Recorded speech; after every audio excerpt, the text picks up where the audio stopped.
Please give them a big round of applause as I call them on stage, okay? We have Dheeraj Singh with us. Dheeraj, welcome. Thank you so much for coming.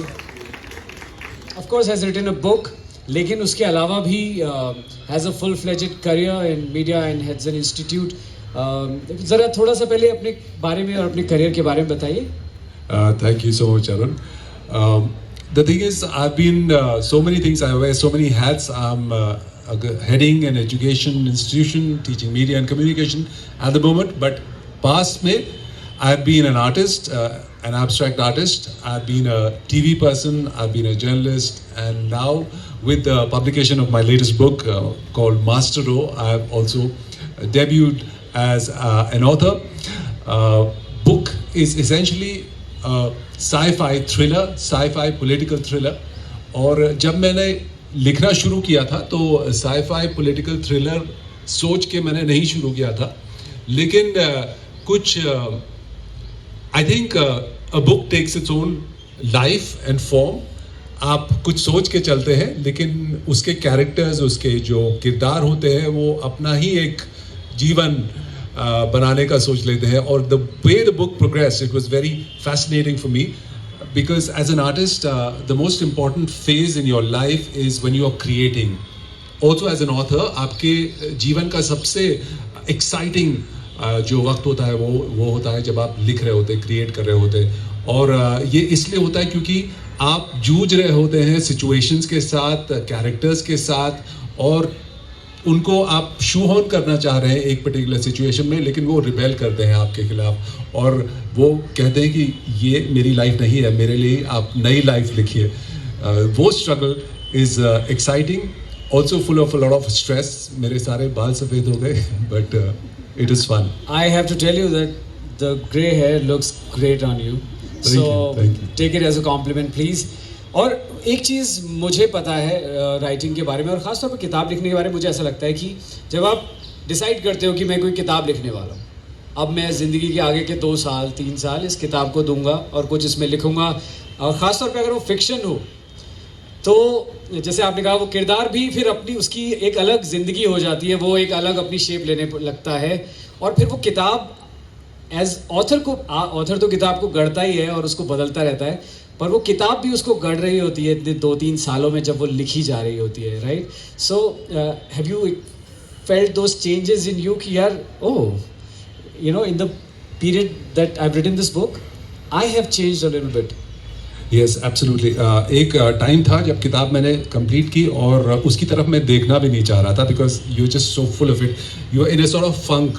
आप किताब से या कोई भी creative काम जब करते हैं, एक बार उस पर एंड लाइन हो जाती है, समाप्ति हो जाती है, तो आप उसकी तरफ देखना भी नहीं चाहते. Then I came back to it, when I approached it, it gave me insights, and that was wonderful, because you realise जो आप कहना चाह रहे हैं, आप एक जोश में, आवेश में लिख गए हैं, लेकिन बाद में एज अ क्रिएटर आप उसको खुद जब समझने की कोशिश करते हैं, जब वो जर्नी आप इख्तियार करते हैं, जब आप अपने कैरेक्टर्स को समझ रहे होते हो, उनकी जो लेयर्स हैं, उनके कंपल्शंस आप समझने की कोशिश कर रहे होते हैं, बहुत ही इंटरेस्टिंग समय रहता है. और इसी दौरान जब मैं अपने कैरेक्टर्स को स्टडी कर रहा था लिखने के बाद, so there were moments when I broke down and I was trying to understand like what made me write this, and what is my character thinking, what is the deep crisis situation he or she finds himself in, which was really life transforming. And as you're right, as a writer, as an author, you are transformed by your work, you are transformed by the process, you are transformed also by the reception of people who read your book, your readers, till your book comes out and it goes in the hands of people you don't know really. It's a scary feeling. You don't know how they are going to react to it, you don't know how they are going to critique it. It's almost like childbirth. When you have given birth, you don't know what your baby is going to be seen as. Aamir Khan का एक वो हमेशा का है उनका, वो बोलते हैं कि मैं फिल्म पूरी 3-4-5 साल में बना, बहुत टाइम लेते फिल्म बनाने में, फिर उसके बाद इतना सारा काम करने के बाद जब फिल्म रिलीज़ होती है, ही जस्ट शट्स हिमसेल्फ, एंड वो कहते हैं मुझे बहुत डर लगता है जब फिल्म रिलीज़ होती है, इतने सालों के बाद भी मुझे लगता है कि ओ माय गॉड इसका रिसेप्शन कैसा होगा, लोग पता नहीं क्या बोलेंगे, गायब हो जाते हैं, वो कोई इंटरव्यू नहीं देते, because he is just says every time I am nervous. That is true. इतना सारा समय और एफर्ट आप किसी चीज़ में डालते हो, इतनी सारी, of course you are an artist, वो सब उसमें आता है. और फिर उसके बाद एक बहुत बड़ा पार्ट उसका ये है कि जो आपको लॉजिस्टिक्स उसके मैनेज करने पड़ते हैं. फिर किताब लिखने से कुछ नहीं होता, उसको मार्केट करना पड़ता है, लोगों के पास जाना पड़ता है, वो सारा भी देखना पड़ता है. Lot of work. So this is a chapter called the Pieta, and it describes a chapter in the life of Master O, on whom the book is based. So let me start. The traffic jam around Dolmapuri was endless. Nothing moved up or downhill. Master O had retreated inside the eye. The cousins were unfazed. They would much rather wait than go back. Baganti made several calls to his people, but was told that Master O was in the eye and would not be seeing anyone. The eye gave him solace like no one else could. Master O often got people flu. He was like a sick doctor in these moments, ill not from a real disease, but from the exhaustion of seeing far too many patients. It was for this reason that Baganti was not surprised or miffed with him. But what she had to tell Master O couldn't wait. Her mind jumped to the first time he had materialized before her, when she needed to talk to him very badly. She closed her eyes and began to think of Master O. The key was to imagine ringing a bell, standing alone in the middle of a large open space, without fear or doubt, realizing that the hunger to see the Master was greater than anything else. Baganti began to travel in her mind. She was at a crematorium in the middle of nowhere.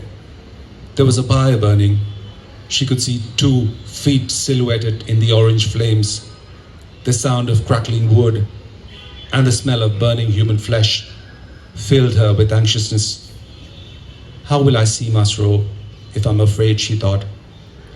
But it was not the fear that she was feeling. She was hearing it, the sound of humming. Thousands of cousins together humming the song of silence. Her mind then took her to a memory she had buried deep in her past. She found herself at a Sunday meeting that Master O had specially called for her. I have something to tell you, lovely G, he had told her on the phone, which meant she had to come and see him face to face. The Sunday meetings had fewer people, usually those who had been invited by Master O for the soul confessions.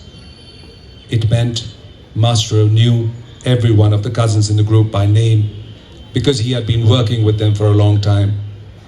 No one knew that day that Master O had also invited Venu Samba. No one had expected to see Venu at the Sunday meeting, not because Venu had been banned from Dolmapuri, but because he had been committed to a mental hospital. Master O began the meeting by saying how happy he was to have Venu Samba back. He said he was genuinely sorry for all that he had done. But clearly, Venu was not speaking.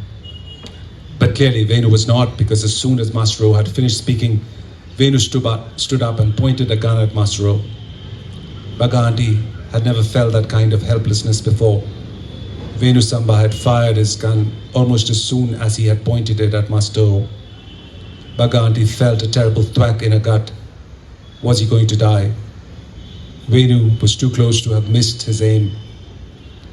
In the next moment, she found herself cradling Master O's head in her lap. There was blood everywhere, on the carpet, on her clothes. Master O's white clothes were completely red. He was looking up at her serenely like a child. There was no surprise or shock on his face, only the peace of a dying saint.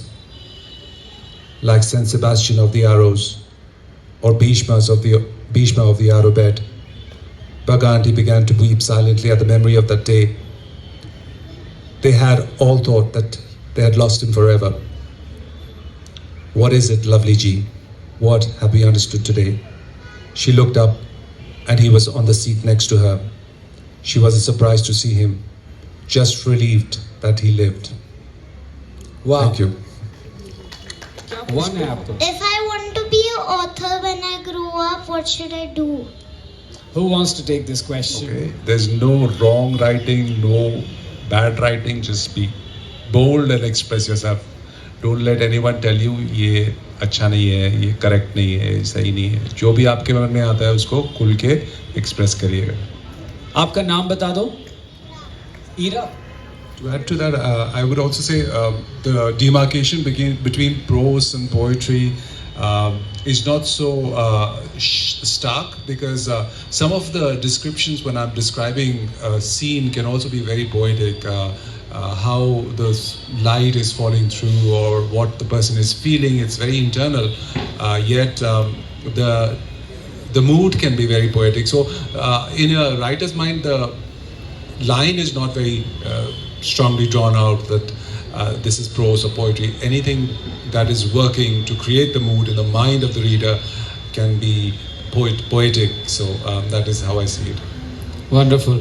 I think observation, किसी को भी अगर author बनना है, किसी तरह का art, creative work करना है, observation is very important.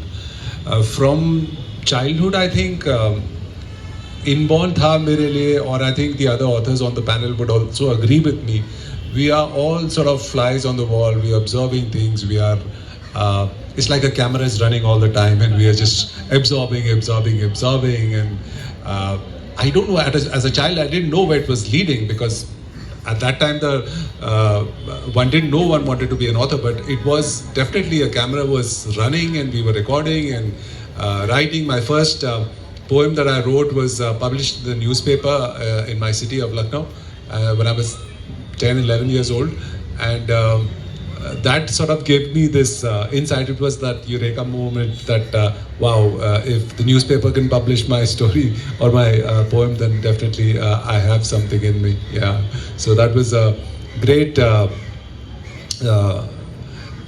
confidence booster. And I think observation is key for anyone who wants to be an author, just to observe people. Actors also talk about that. Actors say that we observe people's mannerisms, the way people express themselves, body language. I think authors also do it in their own way, just simply observing the road or observing the beach, different lights the sun throws on sand. Everything is poetic, I think.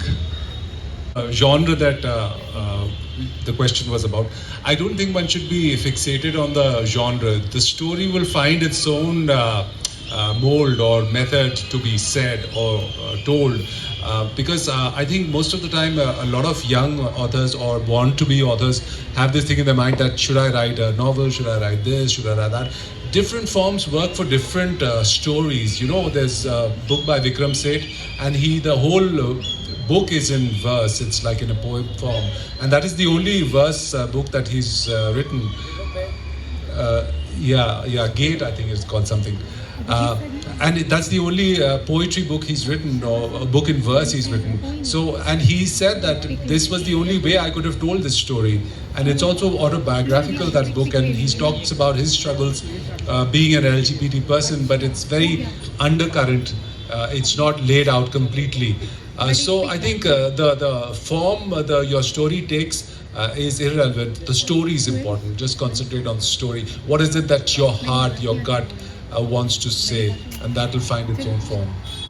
चलिए एक बार फिर से जोरदार तालियां बजाएंगे हमारे सारे authors के लिए. स्टार्टिंग फ्रॉम मोक्षदा, बजाते रहिए.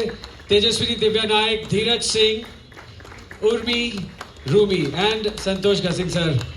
वंडरफुल. आप सबसे बात करके बहुत अच्छा लगा. मैं किताब लिखना शुरू करता हूँ अब.